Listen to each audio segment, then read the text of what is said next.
Bismillahirrahmanirrahim. Assalamualaikum warahmatullahi wabarakatuh. Alhamdulillahirabbil alamin wa bihi nasta'in ala umurid dunya waddin wassalatu wassalamu ala asyrafil anbiya'i wal mursalin sayyidina Muhammadin wa ala alihi wa ashabihi ajma'in. Amma ba'd. Rabbi syrah li sadri wa yassir li amri wahlul 'uqdatam min lisani yafqahu qawli.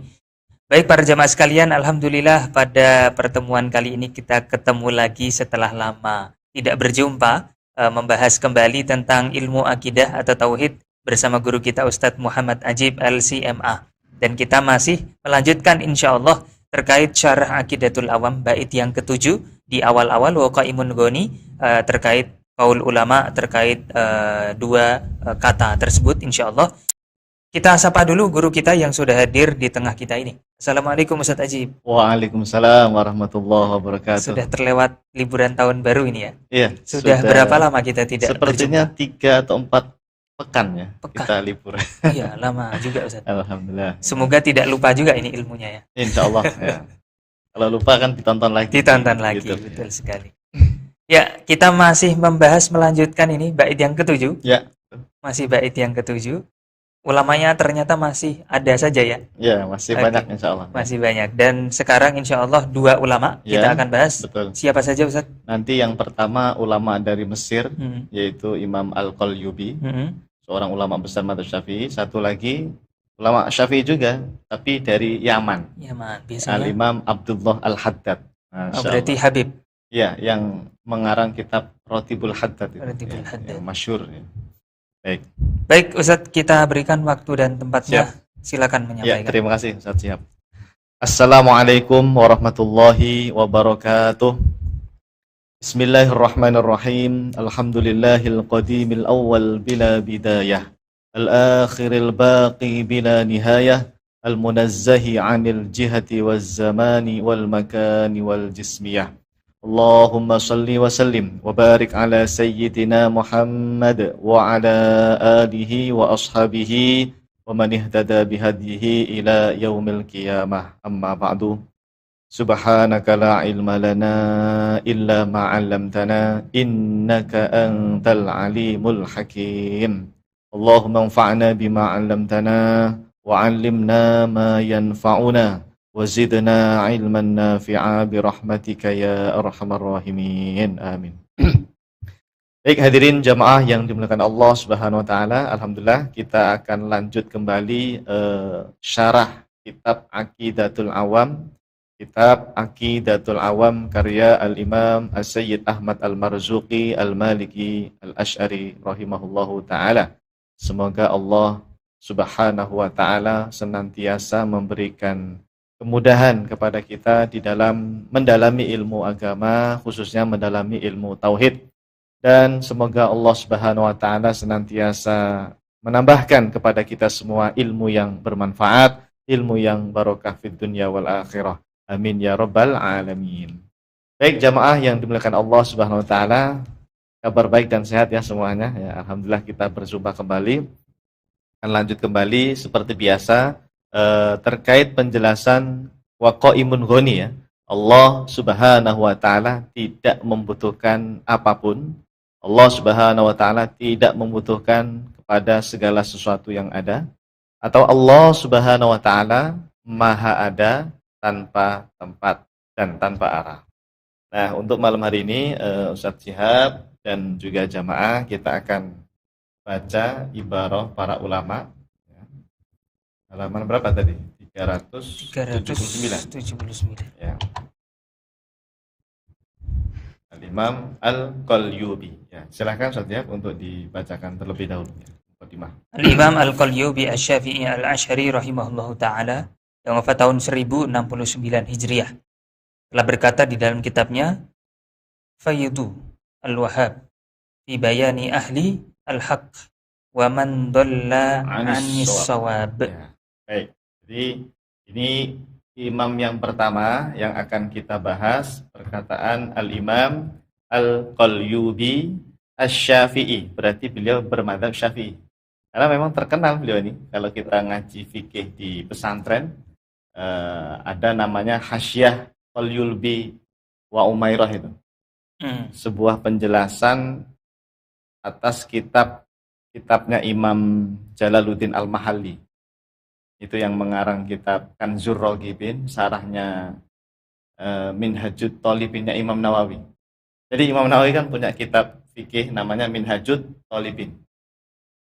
Ada kan? Minhajut Thalibin yang nanti disarah oleh banyak ulama. Ibnu Hajar Al-Haytami mensarah jadi Tuhfatul Muhtad. Imam Ar-Ramli mensarah itu menjadi Nihayatul Muhtad. Imam Syarbini mensarah itu menjadi Mughnil Muhtad. Banyak lah yang mensarah. Nah, salah satu yang mensarah Minhajut Thalibinnya Imam Nawawi itu Imam Jalaluddin Al-Mahalli. Gurunya Imam Suyuti. Gurunya Imam Suyuti yang sama-sama menulis kitab Jalalain. Tafsir Jalalain kan dua ulama yang nulis. Itu salah satunya Imam Jalaluddin Al-Mahalli. Nah, Imam Jalaluddin Al-Mahalli ini mensarah kitab tadi, kitabnya Imam Nawawi yang judulnya Minhajut Thalibin itu. Jadi kitab Kanzur Raghibin namanya. Kanzu Ar-Raghibin, sarah Minhajut Thalibinnya Imam Nawawi. Nah, Kanzur Raghibin ini disarah lagi. Namanya Hasyiah kan? Ya, namanya Hasyiah. Ini Hasyiah Qalyubi wa Umairah itu. Terkenal kalau di pesantren, santri-santri itu ngaji dengan para kiai, para ustadz, kitab itu diantaranya. Baik, Asy-Syafi'i ya, beliau bermadzhab Syafi'i. Nah, rupanya beliau ini bermadzhab Asy'ari secara akidah ya. Meninggal tahun 1069 dan beliau ini muridnya Imam Syamsuddin Ar-Ramli. Syamsuddin Ar-Ramli. Ya, kalau beliau ini nama aslinya Syihabuddin Al-Qalyubi ya. Syihabuddin Al-Qalyubi. Guru beliau itu Syamsuddin Ar-Ramli yang mengarang kitab Nihayatul Muhtad tadi itu. Nihayatul Muhtad. Ahli tarjihnya madzhab Syafi'i yang terakhir ya. Kan ada Imam Rafi'i, ada Imam Nawawi, ada Imam Ibnu Hajar Al-Haytami dan terakhir yang keempat kan Imam Ar-Ramli itu. Ya, Ar-Ramli itu yang Syamsuddinnya ya. Ya, kalau yang Syihabuddin ini bapaknya. Syihabuddin ya, bapaknya. Ini yang Syamsuddinnya ya. Syamsuddin Ar-Ramli, pengarang Nihayatul Muhtad itu ya. Nah, beliau itu gurunya Imam Al-Qalyubi. Gurunya beliau. Dan Imam Al-Qalyubi rahimahullah ta'ala, beliau menulis sebuah kitab, ini isinya itu saya baca ada 7 jilid. Ya, saya download itu di mana? Ya, di Google ya, ada, silahkan di-download. Faidul Wahhab fi Bayani Ahlil Haq wa man dhalla 'anis shawab. Itu beliau ternyata di kitab itu membantah keras akidahnya Imam Ibnu Taimiyah. Begitu ya. Ya. Betul-betul bahasanya itu ya. Hakadha Syekhul Islamikum gitu bahasanya. Bahasanya itu ya kayak gitulah ya. Ya bahasa apa ya. Ya tapi bagi saya Ustaz ya, Imam Ibnu Taimiyah itu kalau ada yang mengkritik, dikritik oleh ulama, itu dikritik dari segi akidah beliau yang tajsimnya, yang bisa jadi belum taubat itu, ketika belum bertaubat. Nah masalah berarti tidak masalah, kita memang kan mengkritik akidah yang kelirunya itu. Urusan nanti Imam Ibnu Taimiyah itu ada ulama yang memuji beliau, bahkan mengatakan akidah beliau itu tidak sesat. Seperti misalnya yang dulu pernah kita bahas Imam siapa itu? Al-Ahsa'i, ulama besar madzhab Hanafi. Itu kan memuji Ibnu Taimiyah dan akidahnya kata beliau enggak masalah, itu sama seperti kita. Itu berarti beliau menganggap Ibnu Taimiyah sudah taubat, kembali ke akidah yang sebenarnya seperti Asy'ari. Jadi di sini harus pandai-pandai jamaah. Kita memilah-milah itu harus tahu. Jangan terlalu membenci Ibnu Taimiyah, juga jangan terlalu hulu terhadap Ibnu Taimiyah, memuji setinggi-tingginya sampai akidahnya yang tajsim itu diyakini juga jangan. Jadi kita harus pintar-pintar memilih ya. Kalau ada ulama yang membantah hadis Ibnu Taimiyah, itu yang dibantah akidah tajsim beliau yang dulu. Tapi kalau ada ulama yang memuji beliau dengan akidahnya itu tidak sesat dan sebagainya, itu maksudnya Ibnu Taimiyah yang sudah bertaubat gitu, ya. Nah ini Imam Al-Qalyubi itu pedes banget serangannya kritik beliau kepada Ibnu Taimiyah yang akidah tajsimnya. Baik. Kemudian beliau ini karyanya banyak sekali tentunya. Ulama dari Mesir ternyata. Dari Mesir ada namanya Qalyub. Jadi sebuah desa atau apa ya? Qalyub itu nama desa di Mesir, sebuah tempat di Mesir. Makanya beliau dikenal Imam Al-Qalyubi. Al-Qalyubi di Mesir. Muridnya siapa tadi? Imam Ar-Romli. Cukup ya perkenalannya ya. Jadi beliau ini intinya muridnya Imam Ar-Romli yang terkenal itu. Baik, kita baca Fathul Wahhab fi bayani ahlil haq wa man dhalla anis shawab. Ada 7 jilid ini saja. Saya baca yang jilid kedua itu. Seru banget jilid kedua. Wa qad ishtahara. Ya, qala al-musannifu rahimahullahu taala wa nafa'ana bihi wa amaddana bi amdadihi wa afadu alaina min barakatihi fid dharain amin ya rabbal alamin. Wa qad ishtahara 'anis salaf ridwanullahi ta'ala alaihim ajma'in annahum yufawwiduna al-ilma ila Allah ta'ala fi jami'il mutasyabih min ayatil Qur'anil Hakim wal ahaditsil qudsiyah wan nabawiyyah yaquluna fihi nu'minu bihi wa nasrifu 'anil zahiri wa nufawwidul ilma al-murada minhu ila Allah ta'ala tamassukan biqaulihi ta'ala warrasikhuna fil ilmi yaquluna amanna bihi kullum min 'indi rabbina wal khalafu yu'awwiluna jami'a dzalika bimuqtada qawaidil lughatil arabiyyati. Artinya Sungguh telah masyhur pendapat dari para ulama salaf radhiyallahu anhum bahwa sesungguhnya mereka menyerahkan pengetahuan terkait ayat mutasyabihat yang ada di dalam Al-Quran dan Al-Hadis kepada Allah Subhanahu wa Ta'ala. Para ulama salaf berkata, kami beriman dengan ayat mutasyabihat dan hadis mutasyabihat, memalingkannya dari makna zahirnya dan menyerahkan makna yang dimaksud kepada Allah Subhanahu wa Ta'ala atau tauhid makna, karena mengikuti ayat Al-Quran surah Ali Imran ayat ke-7. Adapun para ulama khalaf, mereka mentakwil ayat mutasyabihat dan hadis mutasyabihat sesuai dengan kaidah bahasa Arab. Oke, baik. Jamaah yang dimuliakan Allah Subhanahu wa Ta'ala, di halaman berapa ini ya? 13, jilid kedua halaman 13. Al-Imam Al-Qalyubi Asy-Syafi'i Al-Asy'ari rahimahullahu taala, beliau membahas tentang metode para ulama kita di dalam memahami ayat-ayat mutasyabihat atau hadis-hadis mutasyabihat. Bagaimana metodenya itu dijelaskan oleh beliau. Ya. Ayat mutasyabihat tahu ya? Atau hadis mutasyabihat? Betul. Apa contohnya? Misalnya kalau ayat Quran Ar-Rahmanu 'alal 'arsy istawa, itu ayat mutasyabihat. Yadullahi fawqa aydihim. Terus wa yabqa wajhu rabbika, wajah, sifat wajah. Apalagi kalau dalam Al-Qur'an? Tajri bi ayunina. Yang sifat Allah. Kalau Al-Qur'an bukan sifat Allah, yang sifatnya. Tajri bi ayunina. Allah itu punya sifat ain ya, ayun ya. Itu ayat Quran. Atau kalau dalam hadis ada namanya hadis nuzul. Yanzilu Rabbuna tabaraka wa ta'ala ila sama'id dunya. Itu kan hadis mutasyabihat dan lain-lain ya. Nah, ayat atau hadis yang mutasyabihat ini kan tidak boleh dipahami secara tekstual, karena mutasyabihat, bukan muhkamat. Nanti Ustadz Syihab tafsir Al-Quran bersama guru kita Dr. Ahmad Shalawat Al-SMA, kalau tidak salah sebentar lagi itu bahas surat Al-Imran. Al-Imran ayat 7. Ayat 7. Yang tadi kita baca ayatnya itu. Ya, itu pembahasan metode memahami ayat mutasyabihat itu sebetulnya. Nah, kita baca, ternyata kata Imam Al-Qalyubi, ulama salaf itu udah masyhur pendapatnya bahwa mereka yufawwidunal ilma ila Allah ta'ala fi jami'il mutasyabih. Apa artinya? Mereka, para ulama salaf kita itu, Imam Abu Hanifah, Imam Malik, Imam Syafi'i, Imam Ahmad, Imam Bukhari, dan yang lainnya, ulama salaf ya. Kita nyebutnya ulama salaf. Mereka itu menyerahkan makna atau pengetahuan makna ayat mutasyabihat yang ada di dalam Al-Quran atau dalam hadis misalnya, itu diserahkan pengetahuannya kepada Allah Subhanahu wa Ta'ala. Jadi memang benar, akidah salaf itu manhajnya itu tafwid makna, bukan tafwid kaifiyah. Sebagaimana yang dipahami Salafi Wahabi zaman sekarang itu mereka mengira ulama salaf itu tafwid kaifiyah katanya. Maksudnya gimana? Tafwid kaifiyah itu begini. Ulama salaf itu meyakini secara zahir, tapi bagaimana cara bentuknya itu diserahkan kepada Allah. Itu tafwid kaifiyah. Istawa ya benar-benar berada di atas aras, tapi bagaimana cara Allah duduk di atas aras, berada di atas aras, itu mereka serahkan kepada Allah. Tafwid kaifiyah namanya. Allah punya tangan, pokoknya punya tangan. Tapi bagaimana kaifiahnya, bentuknya dan sebagainya itu diserahkan kepada Allah. Nah, itu yang diklaim oleh Salafi Wahabi seperti itu.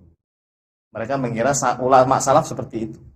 Padahal kita tegaskan, ini sering kita bahas ya, bahwa ulama salaf itu bukan tafwid kaifiah, tafwid makna. Ya.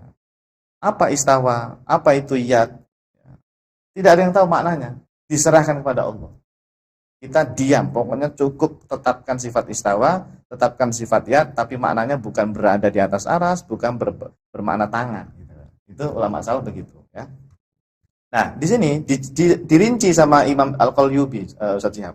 Kata beliau, yaquluna fihi, ulama salaf itu berkata, satu, ini dicatat ya, jamaah. Ulama salaf itu nu'minu bihi. Bahasa beliau tadi apa? Nu'minu bihi. Kami beriman dengan ayat mutasyabihat dan hadis mutasyabihat. Jadi ulama salaf itu tidak menolak ayat mutasyabihat atau hadis mutasyabihat, termasuk Asy'ari, Maturidi, Atsari. Tiga madzhab besar itu tidak menolak ayat mutasyabihat. Diimani.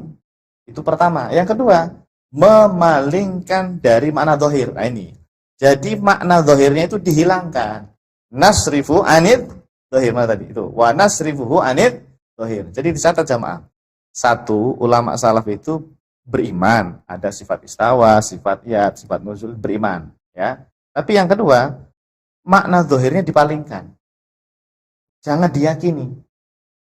Artinya kalau Ustaz Syihab baca kitab Innallaha istawa ala arsihi, ini Imam Syafi'i misalnya yang bilang begitu, itu jangan dipahami secara makna zahir. Pokoknya palingkan, makna zahirnya hilangkan. Berada atau bertempat itu hilangkan. Atau Imam Syafi'i meyakini lillahi yadun, gitu kan? Allah mempunyai sifat yad. Itu jangan Anda pahami tangan. Kan tangan makna zahir itu dihilangkan.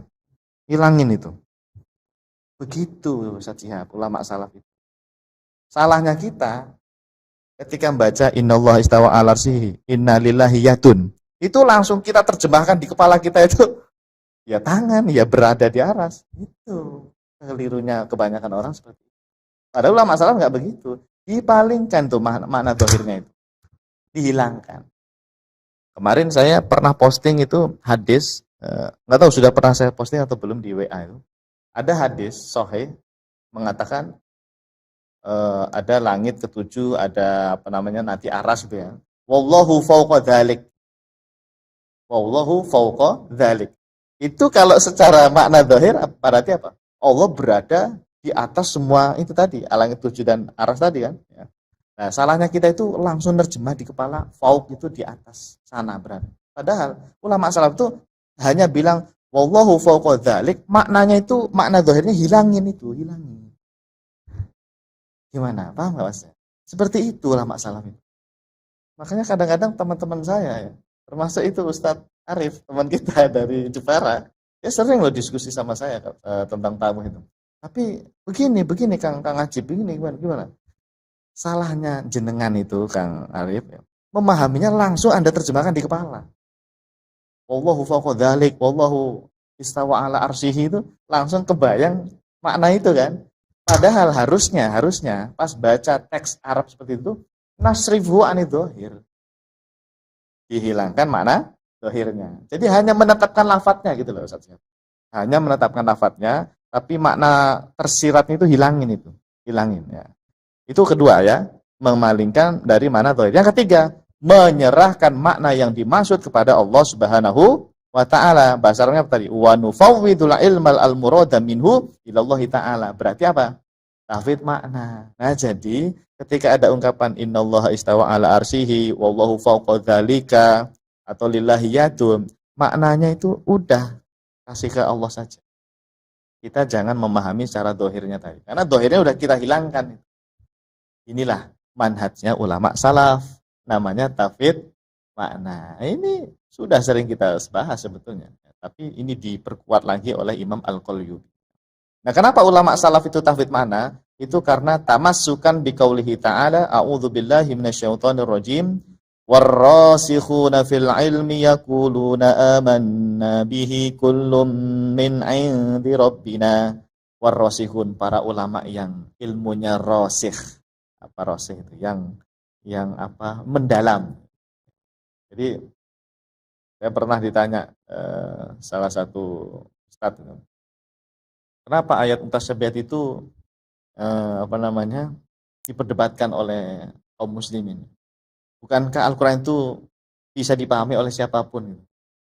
Nah, kita jawab, enggak. Tidak semua ayat Quran itu bisa dipahami oleh semua umat Islam. Ada beberapa ayat yang hanya diketahui oleh ulama yang rosih ilmunya, yaitu warrosikhuna fil ilmi tadi. Nah, maka mereka ini yaquluna amanna bihi kullum min indil. Kami beriman terhadap semua ayat mutasyabihat yang ada di Al-Qur'an. Kami imani. Maknanya apa itu diserahkan kepada Allah. Karena wa ma ya'lamu ta'wilahu illallah. Kan ayatnya begitu di Ali Imran ayat 7. Nah, jadi itu penegasan dari Allah Subhanahu wa taala. Allah itu mengajarkan kepada hambanya, di Quran itu ada yang muhkamat, ada yang mutasyabihat. Hunna umul kitabi wa ukharu mutasyabihat. Nah, cara memahaminya bagaimana yang mutasyabihat? Ya, ini tadi, wa ma ya'lamu ta'wilahu illallah warrasikhuna fil ilmi yaqulun dan seterusnya. Kalau itu berhenti wa ma ya'lamu ta'wilahu illallah, berhenti di waqaf, berarti itu namanya tafwid makna. Ya, karena hanya Allah yang tahu takwilnya, hanya Allah yang tahu maknanya. Diserahkan kepada Allah. Tapi kalau dilanjut bacanya wa ma ya'lamu ta'wilahu illallahu warrasikhun, seolah-olah Allah dan rasih ini tahu takwilnya. Nah, berarti itu namanya manhaj takwil. Jadi khilaf di antara ulama memang. Ini ayat di wakafnya di sini apa dilanjut? Maka di sini tadi adapun ulama khalaf mereka mentakwil ayat mutasyabihat dan hadis mutasyabihat sesuai dengan kaidah bahasa Arab. Nah, jadi memang Ali Imran ayat 7 itu khilafnya di situ.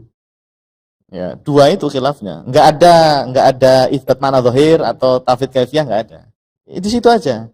Kalau berhenti di wa ma ya'lamu ta'wilahu illallah, berarti tafsir makna itu.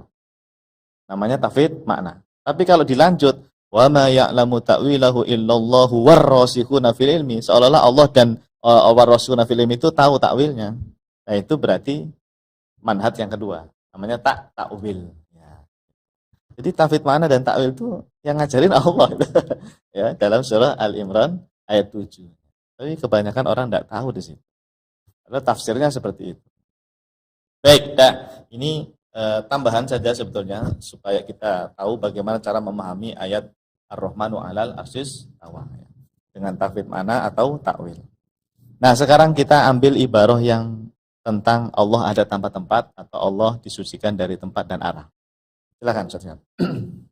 Di halaman yang lain juga mengatakan bahwa naqulu mimma taqarrara aqlan wa naqlan anna Allah ta'ala ilahun qadimun mustaghnin an kulli ma siwahu wa ghairuhu muftaqirun ilayhi fa kaifa yahullu fis sama' wal hululu dalilul ihtiyaj wa annahu ta'ala law kana fi makanin lakana mutanahiyal miqdar wa makana muntahiyul miqdari fahuwa hadithun wa makana muntahiyal miqdari fahuwa hadithun wallahu ta'ala qadimun wa yastahilu alaihi al-hululu fi makanin au jihatin. Allah, silakan Ustaz Syihab. Kami mengatakan bahwa telah menjadi sebuah kepastian atau ketetapan secara akal dan secara syariat bahwa sesungguhnya Allah Subhanahu wa taala adalah Tuhan yang Maha Qadim. Allah Subhanahu wa taala tidak membutuhkan kepada yang lainnya, makhluk, dan seluruh makhluklah yang membutuhkan Allah Subhanahu wa taala. Kok bisa-bisanya mengatakan bahwa Allah berada di langit, padahal bertempat atau berada di suatu tempat itu menunjukkan tentang makna membutuhkan. Seandainya Allah Subhanahu wa taala berada di suatu tempat, maka berarti Allah itu terbatas memiliki ukuran. Padahal sesuatu yang terbatas dan memiliki ukuran adalah ciri khas dari hadis atau makhluk. Adapun Allah Subhanahu wa taala itu Maha Qadim, ada tempat permulaan, ada tanpa permulaan. Ya, qadim. Ada tanpa permulaan. Ya. Maka mustahil Allah Subhanahu wa taala berada di suatu tempat atau berada di suatu arah. Ya, poinnya ini ya di akhir ini ya. Mustahil Allah berada di suatu tempat atau berada di suatu arah. Tapi sih kita akan jelaskan dari awal saja. Ini banyak info yang penting dari Al-Imam Al-Qalyubi, Asy-Syafi'i Al-Asy'ari rahimahullah ta'ala. Pertama, beliau itu menegaskan bahwa secara aklan wa naklan, berarti secara akal dan syariat, nakal itu namanya syariat, berarti Quran hadis maksudnya, bahwa Allah itu ilahun qadimun. Allah itu adalah Tuhan yang maha qadim. Apa itu qadim? Sudah kita bahas ya di pertemuan-pertemuan sudah lama. Qadim itu adanya Allah tanpa permulaan, tanpa bermula. Bahkan sifat-sifatnya pun tanpa permulaan. Artinya sifatnya Allah itu bukan tadinya nggak ada terus muncul pada zat Allah. Bukan seperti itu. Kalau istawa itu dikatakan berada di atas aras, namanya berada itu dulu berada di aras nggak kalau sebelum ada aras? Sebelum ada aras. Nggak berada di aras kan? Berada di aras. Iya, karena belum ada aras. Iya. Berarti sifat berada itu qadim apa hadis itu? Malah hadis. Nggak boleh. Memahami seperti itu nggak boleh. Kayak makhluk itu namanya. Padahal para ulama sepakat Allah itu qadim, baik zatnya maupun sifat-sifat. Maka istawa atas aras itu bukan bermakna berada. Karena berada itu baru ada itu setelah adanya aras. Gitu loh. Ini pentingnya orang memahami qadim saja. Di sifat 20 itu pembahasannya nomor 2 itu. Wujud, qidam, baqo dan seterusnya. Qidam itu bagi yang mendalaminya itu nanti nikmat sekali bisa memahami sifat Allah yang lain. Qidam itu tanpa permulaan. Lam yalid wa lam yulad itu dalilnya itu. Adanya Allah itu tanpa permulaan, tidak berasal dari ketiadaan. Baik zatnya maupun sifat-sifat Allah. Imam Thahawi itu pakai lafadz qadim di Aqidah Thahawiyahnya itu. Sayangnya nggak kita baca waktu di kampus dulu. Iya, dilewati itu. Imam Thahawi itu pakai lafadz qadim. Kadang-kadang ini Wahabi ini mempermasalahkan ini teks qadim. Kata mereka nggak ada itu sifat Allah qadim itu di Quran hadis nggak ada. Mereka itu hanya mempermasalahkan lafadz. Tapi maknanya sebetulnya ada dari Quran hadis itu ada. Bahkan secara lafadz juga ada dalam hadis dhaif atau sebagian ulama mengatakan hadisnya hasan. Al-Qadim, nama bagi Allah itu Al-Qadim, Asmaul Husna. Nah, jadi qadim intinya ada tanpa permulaan, baik zat maupun sifat-sifat Allah. Kemudian siap di sini jamaah, Allah Subhanahu wa taala itu dikatakan oleh Imam Al-Qalyubi tidak butuh pada yang lainnya. Mustaghnin itu berarti kan tidak butuh an kulli ma siwa. Ini salah satu makna Al-Qayyum ini. Al-Qayyum itu ada yang mengatakan maknanya mustaghnin an kulli ma siwahu. Ada juga yang mengatakan Al-Qayyum itu al-qaim bi nafsihi. Ya sama seperti ini maknanya. Ada lagi ad-daim. Ad-daim al-baqi. Itu Al-Qayyum ya. Allahu la ilaha illa huwal hayyul qayyum. Al-Qayyum ya. Allah tidak butuh pada yang lainnya. Berarti Allah butuh aras enggak? Tidak. Enggak butuh. Aras itu makhluk. Allah enggak butuh aras untuk ada, untuk eksis itu enggak perlu aras ya. Baik. Wa ghairuhu muftakirun ilaihi. Justru makhluklah yang butuh pada Allah Subhanahu wa taala. Nah, di sini beliau mulai ini. Fa kaifa yahullu fis sama? Terus gimana itu kok bisa-bisanya ada orang bilang Allah berada di langit? Allah berada di atas aras. Padahal hulul bertempat berada itu dalilul ihtiyaj. Itu menunjukkan membutuhkan. Kalau Allah berada di aras, berada di langit, berarti Allah itu butuh aras itu namanya. Katanya Allah tadi mustaghnin an kulli ma siwahu. Katanya Allah Al-Qayyum. Katanya Allah itu innallaha ghaniyun 'anil alamin. Kenapa kamu meyakini Allah berada di atas aras? Ini berarti kontra ini. Satu waktu Anda mengatakan Allah tidak butuh pada lainnya, ghaniyun 'anil alamin ada ayatnya, tapi di satu sisi Anda mengatakan Allah berada di aras. Padahal berada itu membutuhkan itu. Tuh, wal hululu dalilul ihtiyaj. Gitu. Kan ini akidah yang enggak enggak pas gitu ya. Wa annahu ta'ala law kana fi makanin. Nah, ini kemudian Imam Al-Qalyubi mengatakan Allah Subhanahu wa taala itu seandainya berada di suatu tempat, diyakini Allah itu di langit misalnya, atau berada di atas aras, diyakini seperti itu misalnya ya. Lakana mutanahiyal miqdar, berarti Allah itu mutanahi dong. Apa tadi saya menerjemahkan mutanahi ya? Ini tadi subuh saya menerjemahkannya saja. Memiliki ukuran, memiliki batas, terbatas, memiliki ukuran. Mutanahiyal miqdar. Allah itu punya sisi batasan dan ukuran. Padahal Allah Maha Suci dari namanya memiliki batasan atau memiliki ukuran. Kan Imam Thahawi yang bilang tuh, wa ta'ala anil hudud wal ghayat wal arkan itu. Iya, Maha Suci Allah dari namanya had, ya, batasan. Wa makana mutanahiyal miqdar, padahal sesuatu yang terbatas ya, memiliki ukuran, itu fahuwa hadis, adalah ciri khas hadis. Apa itu hadis? Makhluk. Makhluk itu terbatas. Ini saya terbatas nih, dari sini sampai sini. Kalau yang terbatas pasti, kalau yang mahdud pasti punya ukuran. Namanya mahdud pasti punya ukuran. Itulah ciri khas makhluk. Mahdud, lahu haddun, lahu hudud. Ini punya had, punya batasan. Paling berapa meter ini sih? Nah, had namanya. Allah itu disucikan dari had dan disucikan dari yang namanya ukuran atau bentuk dan sebagainya.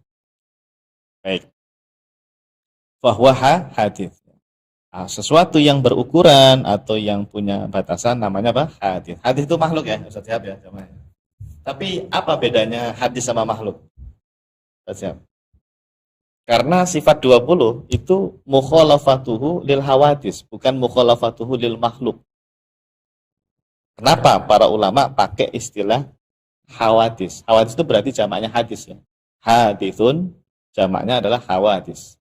Sifat 20 itu yang nomor 4, mukhalafatuhu lil hawadis. Enggak pakai kalimat mukhalafatuhu lil makhluk, makhlukin misalnya. Kenapa? Ya, kenapa Ustaz? Antum tanya saya apa? Kenapa? Kira-kira apa jawabannya? Ya hadis kan itu ciri-ciri Ya. karakter. Jadi itu mencakup makhluk gitu kan. Betul. Jadi lebih cakupannya lebih luas. Ya. Salah satu yang dijelaskan oleh guru-guru kita itu, bedanya hadis sama makhluk itu sebetulnya beda penekanan saja. Kalau secara makna sih sama. Hadis itu ya makhluk, makhluk itu ya hadis. Tapi kenapa pakai lafadz hadis? Itu penekanannya itu lebih dalam. Kalau hadis itu termasuk sifat-sifatnya makhluk juga masuk di situ. Tapi kalau orang bilang makhluk, itu yang kebayang tuh ya manusia, malaikat, ya gunung, langit, bumi sebagainya. Sifat-sifatnya nggak kebayang. Tapi kalau hadis itu mencakup sifat-sifatnya. Apa sifat hadis itu? Bergerak, berwarna, berukuran, berpindah, berubah. Itu sifat-sifatnya. Itu juga hadis namanya. Karena diciptakan oleh Allah itu, sifat makhluk itu. Diciptakan oleh Allah, bisa bergerak, diam, naik, turun, berukuran, ada warna merah, putih, hijau, itu ciptaan Allah semua itu. Ciptaan Allah. Nah, hadis itu mencakup itu. Cakupannya lebih dalam. Gitu ya. Baik. Adapun Allah Subhanahu wa taala itu Maha Qadim. Apa tadi Qadim? Ada tanpa permulaan. Berarti enggak berlaku tuh sifat-sifat makhluk itu enggak berlaku bagi Allah. Yang bergerak, diam, naik, turun, bertempat, berada di suatu arah, berukuran, berwarna, itu enggak berlaku karena Allah itu bukan hadis. Allah itu Qadim yang betul-betul berbeda dengan ciptaannya. Allah, itulah pentingnya memahami sifat Qidam, Qadim. Maka mustahil Allah itu berada di suatu tempat atau berada di suatu arah. Karena yang berada di tempat arah itu adalah hadis, makhluk tadi itu loh. Itu namanya berada di suatu tempat atau arah. Kalau Allah nggak berlaku itu, maka ini termasuk sifat mustahil. Ya, sifat mustahil bagi Allah Subhanahu wa taala. Baik, jelas sampai sini? Jadi Imam Al-Qalyubi itu meyakini bahwa Allah Subhanahu wa taala disucikan dari namanya tempat atau arah. Karena memang ini akidah ulama salaf Ahlus Sunnati wal Jamaah. Baik, kesimpulan. Pada keterangan di atas sangat jelas sekali bahwa Imam Al-Qalyubi Asy-Syafi'i Al-Asy'ari rahimahullahu taala secara tegas telah meyakini bahwasanya Allah Subhanahu wa taala Maha ada tanpa tempat dan Maha ada tanpa arah. Allah. Ya, baik. Jadi jelas ya jamaah, Imam Al-Qalyubi yang kita kenal di pesantren sebagai faqih, ahli fikih, hasyiahnya terkenal, hasyiah Qalyubi wa Umairah Beliau punya kitab khusus namanya Faidul Wahhab ya. Faidul Wahhab, apa lengkapnya tadi? Faidul Wahhab, oh, lupa sih. Ayo dihafalin Ustaz. Faidul Wahhab ala fi bayani ya. Faidul Wahhab fi bayani ahlil haq wa man dalla anis shawab. Ya. Jadi keterangan ya. Keterangan tentang ahli hak, kelompok yang benar, dan mana kelompok yang sesat. Dalla anis shawab. Baik, selesai. Alhamdulillah, Imam Al-Qalyubi rahimahullahu ta'ala. Sekarang berikutnya, yang kedua, yang terakhir, yaitu ulama yang sangat masyhur, bahkan karya beliau di Indonesia ini ada yang sering dibaca. Di antaranya Ratibul Haddad, yang berisi zikir dan doa-doa. Ratibul Haddad. Di pesantren dibaca itu. Sekarang saya di Tambun itu ya baca karena dijadiin rutinan tiap malam Jumat. Ya, tiap malam Jumat itu di musola anak-anak santri-santri itu baca ini. Wiridannya itu baca Ratibul Haddad. Dan memang luar biasa Ratibul Haddad itu kalau dijadikan wirid sehari-hari ya luar biasa. Nah, dibaca dulu saja. Al-Imam Abdullah Al-Haddad. Al-Imam Syekhul Islam As-Sayyid Abdullah bin Alawi Al-Haddad Al-Husaini Asy-Syafi'i Al-Asy'ari rahimahullahu ta'ala, yang wafat tahun 1132 Hijriah, telah berkata di dalam kitabnya Aqidatu Ahlil Islam. Ya. Al-Imam Abdullah Al-Haddad ini jamaah, beliau ulama besar mazhab Syafi'i ya, dari Yaman, Hadramaut Tarim, dari Yaman. Dan beliau dari keturunan Ba'alawi. Intinya beliau termasuk Habib lah, keturunannya Rasulullah Shallallahu Alaihi Wasallam dari jalur Ba'alawi. Kemarin itu lagi kejar-kejarnya dia perdebatan Ba'alawi ya di Facebook. Nah, Imam Abdullah Al-Haddad, beliau ini gelarnya Syekhul Islam. Bahkan banyak ya ulama Syafi'i yang bergelar Syekhul Islam. Nah, di antaranya beliau ini, Syekhul Islam Abdullah Al-Haddad. Dan beliau mengarang sebuah kitab yang juga sangat terkenal dikaji di pesantren-pesantren. Namanya kitab Nasoihud Diniyah atau An-Nasoihu Ad-Diniyah. Antum pernah nggak baca kitab itu?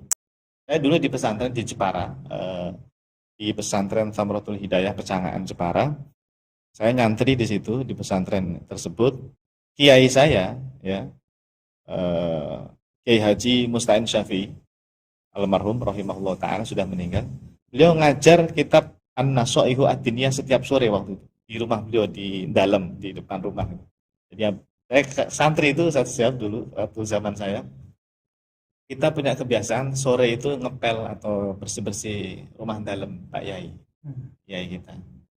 Ada yang bagian nyapu, ya. Kalau saya bagian ngepel waktu itu. Jadi nunggu yang nyapu selesai baru saya yang ngepel. Dari belakang ke depan semua rumah itu, kamar atau ruang tamu semuanya itu kita bersihkan bersama santri yang lain. Ada yang nyapu halaman dan sebagainya. Nah, setelah bersih selesai semuanya, semua santri ngaji di rumah beliau itu. Bersih gitu ya, tinggal ngaji. Pak Yai itu ngajarin kitab ini, An-Nasoihu Ad-Diniyah. Saya nggak tahu ternyata itu kitabnya Imam Abdullah Al-Haddad. Saya dulu nggak ngerti bahwa itu karya Imam Abdullah. Pokoknya ngaji aja, ya, mau tak ngantuk yang dibaca sama Kiai. Rupanya itu, oh itu kitab yang dulu pernah saya ngaji di pesantren itu ternyata karya Imam Abdullah Al-Haddad yang terkenal itu. Dan ini beliau punya kitab akidah. Bagus ini kitab akidahnya Ustaz. PDF-nya harus antum khatamkan itu. Antum kan sekarang sedang menghatamkan karya siapa? Ya, itu bagus juga, tapi ini juga bagus. Bahkan apa itu namanya?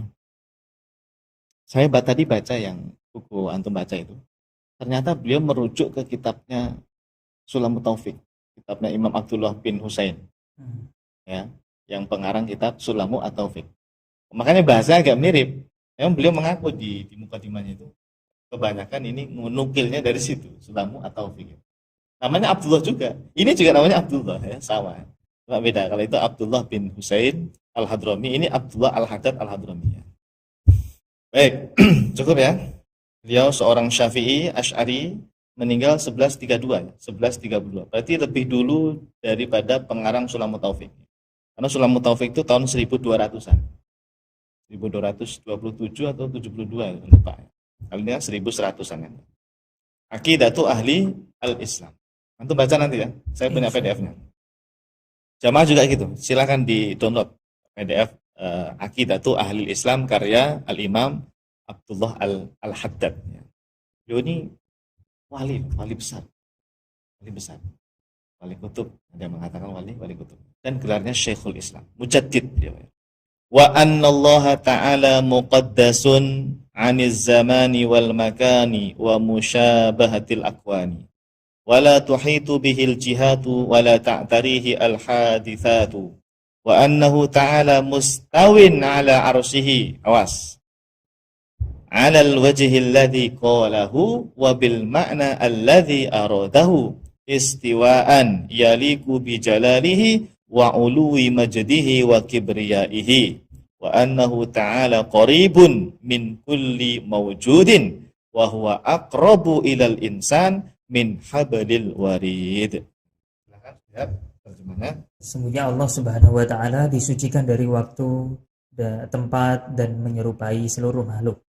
Allah Subhanahu wa taala tidak diliputi oleh 6 arah, yaitu arah atas, arah bawah, arah depan, arah belakang, arah kiri, arah kanan, dan tidak berlaku baginya sifat-sifat makhluk.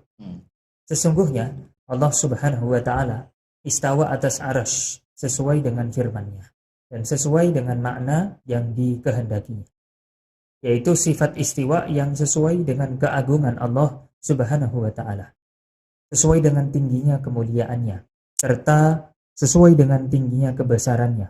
Allah Subhanahu wa taala itu sangat dekat sekali dengan segala sesuatu yang ada. Bahkan dia lebih dekat daripada urat nadi leher manusia. Masya Allah. Nah, ini penting ini jamaah. Al-Imam Abdullah Al-Haddad ini kan Asy'ari. Akidahnya Asy'ari. Dan beliau meyakini Allah ada tanpa tempat, sekaligus juga meyakini Allah istawa atas arasy. Ini membuktikan bahwa ulama Asy'ari atau Asy'ariyah tidak menolak sifat istiwa atas arasy. Ya, ini yang harus kita tegaskan. Kadang-kadang ini ada dua sisi. Yang Wahabi menuduh kita Asy'ari menolak sifat istiwa atas arasy. Yang ini, mohon maaf saya nyebutnya apa ini ya? Asy'ari gulu mungkin. Asy'ari yang awam mungkin ya, anggap saja orang-orang awam dari kalangan Asy'ari mengira kita Asy'ari itu juga menolak sifat istiwa di atas arasy. Ya, Wahabi mengira begitu, yang ini yang Asy'ari yang awamnya mengira Asy'ari itu menolak sifat istiwa. Nah, dua-duanya salah ini. Yang Wahabi salah, yang awamnya Asy'ari ini salah juga.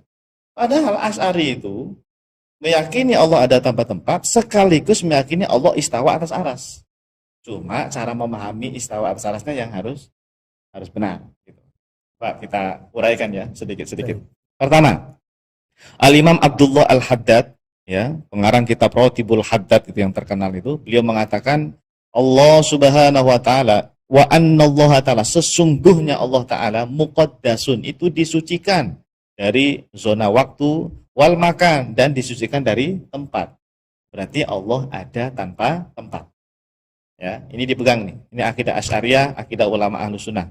Allah ada tanpa tempat. Allah tidak di bumi, tidak di langit, tidak di atas arasy. Allah ada tanpa tempat pokoknya. Jangan dibayangkan, memang Allah tidak bisa dibayangkan. Allah ada tanpa tempat.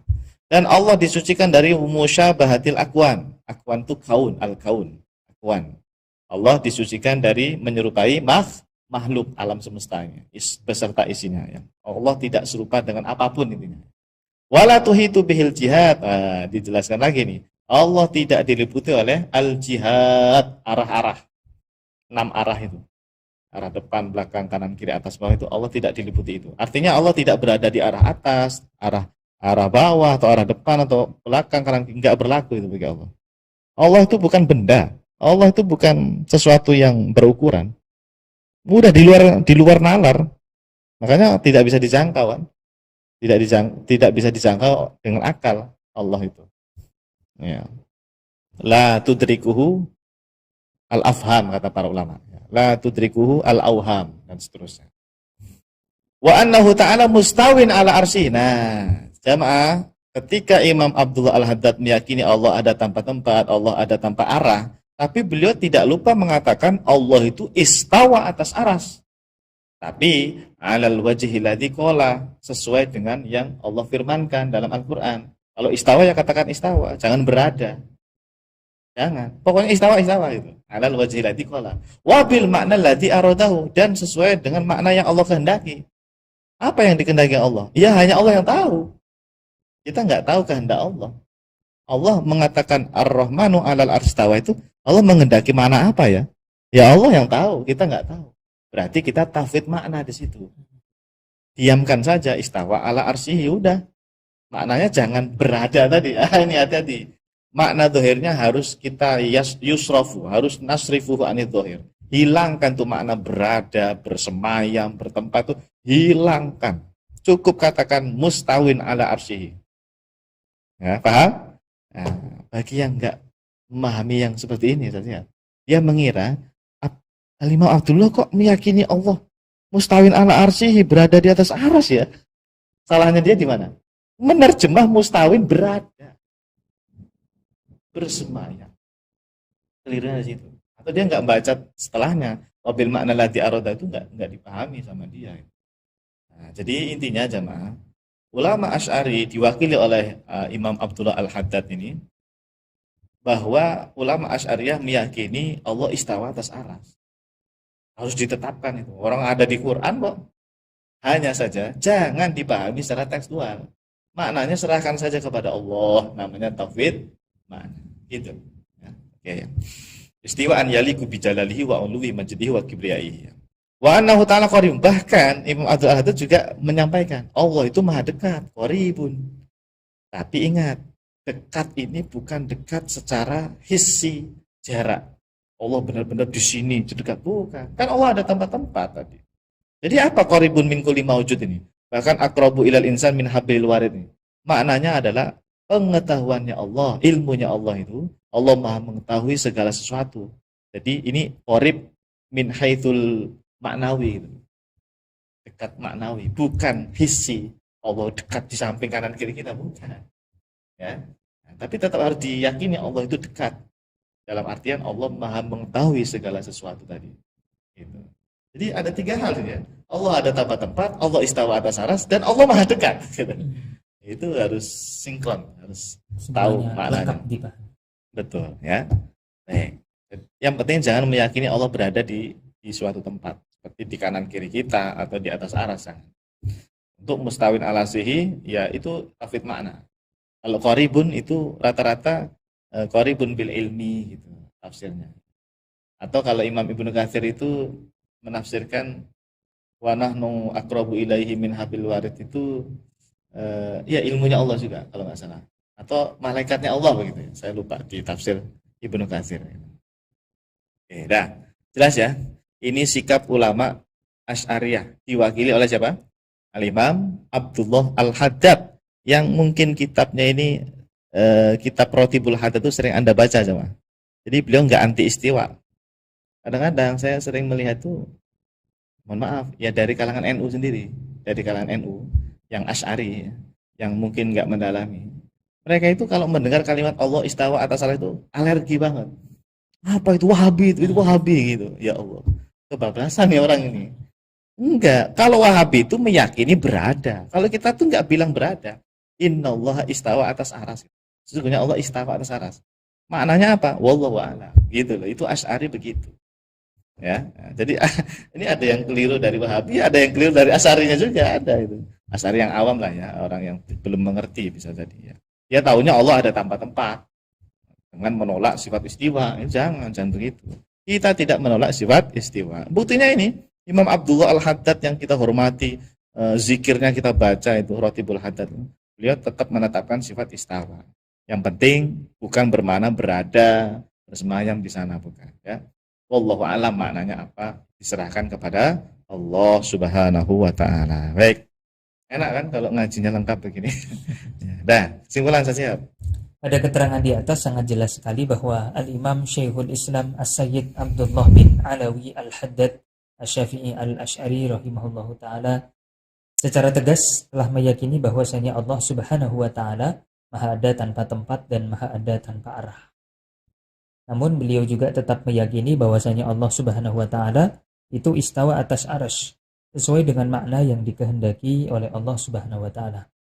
Intinya kalimat Allah Subhanahu wa taala Maha istawa atas arsy bukan bermakna Allah Subhanahu wa taala berada di atas arsy. Ya, jadi menetapkan istawa atas arsy itu maknanya bukan berada di atas arsy, hanya menetapkan istawa atas arsy. Jadi atas dan di atas itu berbeda, Ustaz.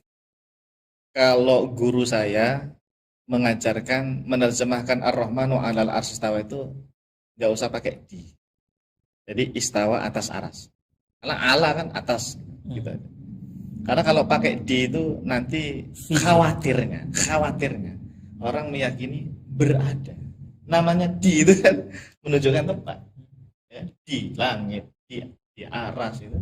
Nah, maka lebih amannya istawa atas aras gitu aja.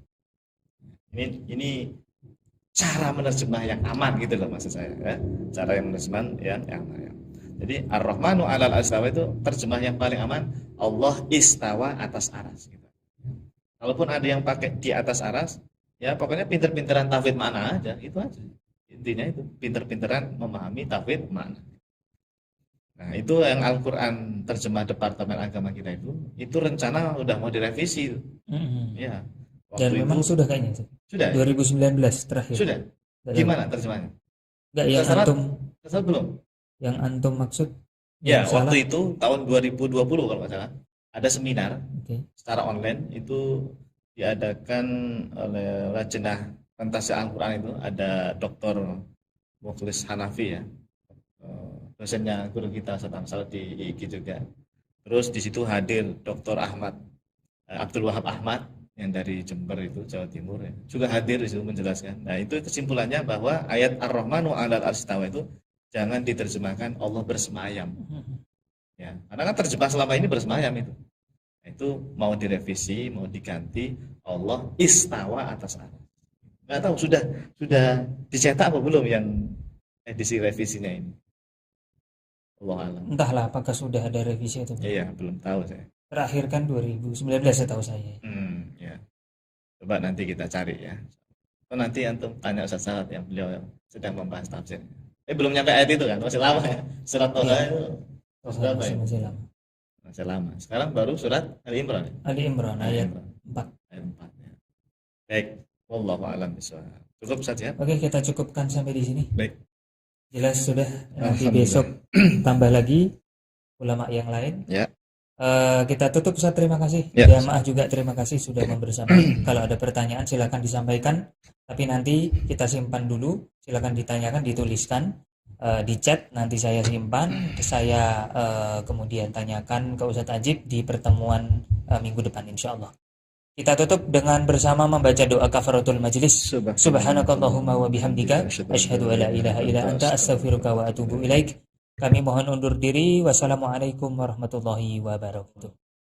Salurkan infak terbaik Anda untuk Rumah Fikih Indonesia melalui Bank Syariah Indonesia dengan rekening 3353158410 dan juga Bank Muamalah dengan rekening 36006321. Keduanya merupakan rekening resmi Rumah Fikih Indonesia atas nama Aini Aryani. Atau bisa juga melalui scan barcode berikut ataupun langsung menuju ke rumahfikih.com/donasi.